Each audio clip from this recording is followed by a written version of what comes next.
मैं इतने दिनों से खप रहा हूं ना आपके साथ, डन बेस फ्रॉड, दो नंबरियां, इनकी जंतरबाजियां, और वाकई एक दिन ऐसे हो जाना है कि पाकिस्तानियों के वीजे ऑस्ट्रेलिया, कनाडा और यूरोप की रिजेक्शन हो रही है ना, ये सिनेरियो हो जाना है। ये बाज नहीं आने वाले, ये एजेंट नहीं बाज आने वाले। रिजेक्शन पेपर ये देना शुरू कर दें तो इनकी असलियत ना खुल जाए। जैसे जैसे दुनिया स्टेबिलिटी की तरफ जा रही है और लोगों को फैसिलिटीज प्रोवाइड की जानी चाहिए, तो पाकिस्तानी एजेंट्स अपनी मकारियों से बाज नहीं आ रहे। अफसोस का मकाम है। आप देखें कि किस तरीके से लूटा जा रहा है। मैं कि इन लोगों के यही पैंतरे होते हैं कि पहले जान की चीजें गलत करके सेंड करते हैं, फिर बाद में वापस रिजेक्शन जब आती है वो आपको दिखाते हैं कि देखो भाई रिजेक्ट हो गया है। फिर उसके बाद ये लोग क्या करते हैं कि दोबारा डॉक्यूमेंट सही करके सेंड करते हैं और दोबारा रीअप्लाई करने में पैसा नहीं लगता उतना जितना पहले चार्ज में लगता है। तो रीअप्लाई करने पर वो आ जाता है, वीजा निकल आता है। जब वीजा निकल आता है तो कहता है देखा हमने डन बेसिस पे जाके करवाया है और इमिग्रेशन के इस बंदे से हमारा राब्ता है, उस बंदे से राब्ता है। ऐसा कुछ नहीं है। वो क्या करता है, वो डॉक्यूमेंट्स उल्टे सीधे डालता है। वो क्या करता है कि आपके डॉक्यूमेंट्स के अंदर टेम्पर करता है। अस्सलाम वालेकुम जी, उम्मीद है आप लोग खैर खैरियत से होंगे। डॉक्टर जलीस मिर्जा आपकी खिदमत में हाजिर मुत्तहदा अरब अमीरात से।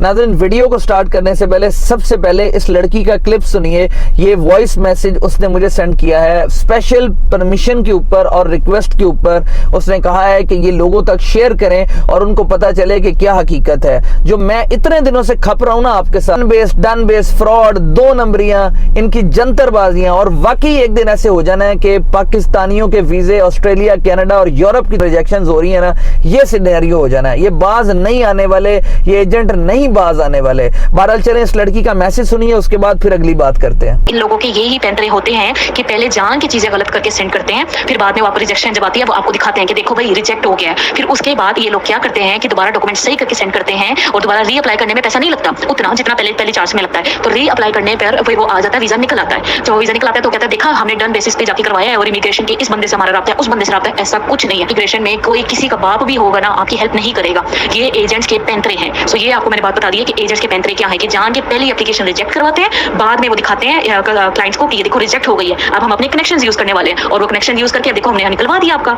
तो ये सरासर दो नंबरी हो रही है। और उसने मुझे खुद बोला है, क्योंकि वो लोकल बंदा और गवर्नमेंट बंदा, वो मुझे कह रहा है कि ना अनस्किल्ड के बैन है ना ही स्किल्ड के बैन है। इनफैक्ट जो डेरा में इलीगल रह रहे हैं वो लोग जबरदस्ती पकड़ के लोगों को लीगल कर रहे हैं कि भाई तुम लोग लीगल हो जाओ। तो फिर खुद सोचो, जो लोग अप्लाई कर रहे होंगे लीगली तरीके से आ रहे होंगे वो उनका क्यों बैन करेंगे। वीजा कभी बैन हुए ही नहीं है। हाँ, वो उन लोगों के बैन हो सकते हैं जो किसी और गल्फ कंट्री से डिपोर्ट होके आए हो। That's it. अस्सलाम वालेकुम सर, मेरा नाम फातिमा है। मैंने कहा कि आप बहुत अच्छी वीडियोस बना के लोगों को अवेयर कर रहे हैं, तो जरा सी इन्फॉर्मेशन मैं आपको बता दूं और अपनी स्टोरी आपको नटशेल में शेयर कर दूं। मैं पिछले 4.5 साल से दुबई में रह रही हूँ और वहाँ पे काम किए। अभी रिसेंटली कुछ ऐसे पर्सनल मैटर्स थे जिनकी वजह से मैंने रिजाइन करके मैं वापस आ गई। प्रॉपर रिजाइन किया, सारे कैंसिलेशन पेपर लेके आई हूँ। सो अब मैंने वापस जाना था। सो मैंने एक एजेंट के थ्रू अप्लाई करवाया। सो उस एजेंट ने क्या किया कि जान पूछ के डॉक्यूमेंट्स गलत अपलोड किए और उसके बाद मुझे रिजेक्शन का पेपर थमा दिया। फिर उसने मुझे कहा कि मैं आपका डन बेसिस पे करूंगा, आपने मुझे 2000 या 2400 देने हैं, ठीक है। 2400 के ऊपर आपने मुझे 1000 सिक्योरिटी देनी है, तब वो मैं आपको 60 डेज बाद वापस कर दूंगा। मैंने क्या किया कि दूसरी बार उसको 2000 पकड़ा दिए। फिर उसने क्या किया मेरे साथ, उसने मुझे दोबारा से रिजेक्शन का पेपर पकड़ा दिया। मुझे कहता कि रिजेक्ट हो गया है, लेकिन अब मैं आपका काम इंटरनली करवाऊंगा। इस बात पे मैं बहुत ज्यादा डिसहार्ट हो गई कि मेरा फिर से रिजेक्ट हो गया, जबकि मैं तो दुबई की इतनी लॉयल पर्सन रह चुकी हूँ। Rules and regulation each and everything follow करती हूँ। सोशल मीडिया पर भी ये बात नोट करने वाली चीज है कि सोशल मीडिया पर भी आपने कभी कोई गलत कमेंट नहीं करना यूएई के मतलब, क्योंकि उन्होंने उस चीज पर बाकायदा सिक्योरिटी डाल दी है कि अगर आप कुछ गलत बातें करते हैं यूएई के खिलाफ तो आपका वहां से भी रिजेक्ट हो जाता है। सो मैंने अपनी फर्स्ट कंपनी के लोकल पीआरओ से बात की, जो कि एक बहुत बड़ी कंपनी के सेक्रेटरी हैं। उन्होंने अल्लाह की तरफ से जाना था इमिग्रेशन, वो वहाँ पे इमिग्रेशन पे गए हैं। उन्होंने मुझे क्या पिक्चर सेंड की है कि गलत डॉक्यूमेंटेशन की वजह से मेरा वीजा रिजेक्ट हुआ है। सो अब एजेंट क्या करता है कि आपका गलत डॉक्यूमेंटेशन की वजह से पहले तो वो गलत अप्लाई करेगा, जान के आपको दिखाएगा कि ये आपका रिजेक्ट हो गया है। उसके बाद फिर वो आपको कहेगा कि आपके डन बेसिस पे मैंने आपसे पैसे ले रहा हूँ, आपका 100% ठीक करूंगा। फिर वो जानकर दोबारा से सही डॉक्यूमेंट्स अपलोड करता है और उसके बाद आपका वीजा निकल आता है। बस ये शो करवाने के लिए कि मैं इमिग्रेशन में मेरी पहुंच है, मैं ये करवा सकता हूँ, तो मैंने करवाया। ऐसा कुछ नहीं है। इमिग्रेशन का खुद का भी बाप अपने रेफरेंस इस्तेमाल नहीं कर सकता। वहाँ दुबई गवर्नमेंट बहुत स्ट्रिक्ट है, वो कोई रिश्वत, कोई रेफरेंस, कुछ किसी का नहीं इस्तेमाल करती। सिर्फ वो लीगल तरीके से प्योर काम करती है। कोई दो नंबरिया पाकिस्तानियों जैसी, इंडियन जैसी ऐसा कुछ भी नहीं करती। सो प्लीज खुदा तारा आप थोड़ा सा वेट कर लें। ये एनसीटी की जो स्कीम है ये सिर्फ एक बहाना है, इसके अलावा और कुछ नहीं है। इनफैक्ट वहाँ पे तो डेरा के लोगों को पकड़ के लीगलाइज करवाया जा रहा है। सो फिर खुद सोचें, जो लीगली अप्लाई कर रहे हैं वो तो फिर गवर्नमेंट तो हंस के दे रही है, ये जान के ऐसा कर रहे हैं, कोई रीजन नहीं है। So please be careful. इन चीजों को, इन लोगों को डबल पैसा देना बंद करें, खुद ही ये अपने ऊपर वापस आ जाएंगे। And one more thing, immigration और इन सब के टोटल चार्जेस होते हैं 350, ज्यादा से ज्यादा एजेंट 100 या 200 ले सकता है। तो खुद सोच लें कि 600 का वीजा आपको 2400 में दे रहे हैं। तो नाजरीन, ये है हकीकत जो मैं आपको कितने कितने दिनों से बता रहा हूं, मैं आपको बता रहा हूं, खप रहा हूं कि डन बेस वीजा एक फ्रॉड है, एजेंट्स की मुतारिफ कराई गई टर्म है। जो वीजा 50,000 के अंदर नहीं लगता वो वीजा कैसे 1.5-2 लाख रुपए में लग जाता है। तो ये खुद से गलतियां करते हैं, ये रिजेक्शन पेपर लोगों को नहीं देते। रिजेक्शन पेपर ये देना शुरू कर दें तो इनकी असलियत ना खुल जाए। जैसे जैसे दुनिया स्टेबिलिटी की तरफ जा रही है और लोगों को फैसिलिटीज प्रोवाइड की जानी चाहिए, तो पाकिस्तानी एजेंट्स अपनी मकारियों से बाज नहीं आ रहे। अफसोस का मकाम है। आप देखें कि किस तरीके से लूटा जा रहा है। मैं कई दफा कह चुका हूं, इमिग्रेशन के अंदर किसी का कोई चाचा मामा नहीं होता। मैं ये बात कितनी दफा आपको बता चुका हूं, इमिग्रेशन में यहाँ कोई नहीं किसी का होता। This is the country based on rules and regulations. Dubai का रूलर कहता है कि रात के 3 बजे भी अगर कोई औरत चल रही हो तो वो सेफ है, किसी के बाप की जरूरत नहीं कि उसको हाथ लगा सके। That's why I always believe and I always say Dubai is the safest city in this world. ये वीडियो बताने का मकसद, बनाने का मकसद ये है कि देखें कि किस तरीके से मुनाफिकत, चालबाजी और 2 नंबरियों के साथ इस कौम का खून पसीने का पैसा जो है वो लूटा जा रहा है। अगर कोई शख्स नौकरी के हसूल के लिए वो दुबई आना ही चाहता है तो बस उसका पहले ही इतना भट्टा बहा देते हैं कि वो कहता है कि बस यार मेरे प्यो दी तोबा, मैं हुण नहीं जाना। आप अंदाजा करें कि ये रियलिटी है। फिर से आपको गाइडलाइन दे रहा हूं, please please please share this message to whole Pakistani people, whole Pakistani nation.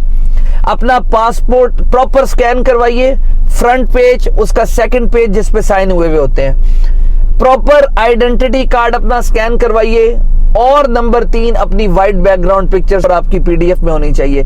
ये 3 चीजें पूरी कीजिए और एजेंट से कहिए कि हमारा नॉर्मल प्रॉपर वीजा अप्लाई करे। वो क्या करता है, वो डॉक्यूमेंट्स उल्टे सीधे डालता है। वो क्या करता है कि आपके डॉक्यूमेंट्स के अंदर टेम्पर करता है। मिसाल के तौर पे अगर आपका आईडी कार्ड है 1 2 3 4 5 6 7 8 9, वो करेगा 1 2 3 7 8 9 10 11 12, मींस मिस्टेक करेगा। डेट ऑफ बर्थ है 8 अप्रैल 1994, वो कर देगा 8 अप्रैल 1996। कोई ना कोई मिस्टेक ऐसी कर देगा कि आपको परेशानी का सामना करना पड़ेगा। तो दिस इज, मैं जो हमेशा बात करता हूं कि यार खुदा का वास्ता है, इनसे रिजेक्शन पेपर मांगा करो, इनसे ट्रांजैक्शन नंबर मांगा करो कि हमें ट्रांजैक्शन पेपर दो, हमें ट्रांजैक्शन आईडी दो। फिर से आपसे रिक्वेस्ट कर रहा हूं, अगर आप यहां पे आकर एम्प्लॉयमेंट वीजा हासिल करना चाहते हैं 2 साल वाला, अपनी डिग्री को लाजमी अटेस्ट करवा लीजिए। कुछ लोग कह रहे हैं जी कि बगैर डिग्री अटेस्ट भी सब कुछ हो रहा है, तो नहीं होने वाला। ये क्यों डिग्री अटेस्टेशन जरूरी की गई है? इसीलिए जरूरी की गई है क्योंकि माजी के अंदर ये सारे गेमें हो चुकी हुई हैं। एक नाम पे ऊपर पता नहीं कितनी कितनी डिग्रियां बन चुकी हुई हैं। That's the reason we are facing difficulties in this world. We Pakistanis are facing these difficulties in the world, क्योंकि हम जुगाड़बाजी में भी नंबर 1 है, 2 नंबरी में भी नंबर 1 है। और जो हमें समझ नहीं आता हम कहते हैं बाबा कायदे आजम लाओ ते अपना कम मुकाओ। और भाई तुम तो बाबा कायदे आजम दे सकते हो, but whole Pakistani nation can't afford this. ये मेहरबानी करें, लड़की ने जो मैसेज भेजा है मैंने आप तक पहुंचाया है, उसकी परमिशन से इस पे जरा गौर करें। अभी एक और मैसेज, उसका बड़ा तलख मैसेज था, वो मैंने मैसेज आप लोगों को नहीं सुनाया। जो उसने मुझे कहा कि बस ये चला दें, मैंने सिर्फ वही चलाया। तो भाई मेहरबानी करें, होश के नाखुन लें। 2.5 लाख 2 लाख इसमें विजिट वीजा नहीं होता। मैक्सिमम 30 35 40 हजार का विजिट वीजा है, चलो 50 60 में ले लो बस। आजाद वीजा जिसका चूरन बिक रहा है, अगर वो मजबूरी है, आपको तालीम नहीं है बट आपने लेना ही लेना है, तो भाई 13 13 14 14 12 12 हजार दरम मत दो। Wait for the right time. 31 अक्टूबर तक वेट करो। अनस्किल्ड कैटेगरी के लोग 31 अक्टूबर तक वेट करें। Opportunity will be there, I will let you know from the platform of Dubai, don't worry. किसी किस्म का परेशानी की जरूरत नहीं है। I will share each and everything with you from the platform of Dubai इंशाल्लाह। वीडियो को शेयर करो, लोगों को मजीद गाइड करो। This is the reality of Pakistani agents which I am telling you from the platform of Dubai. एक बंदे ने 15 दिन वीजा ही नहीं अप्लाई किया, वो उसका अपना रिश्तेदार था एजेंट।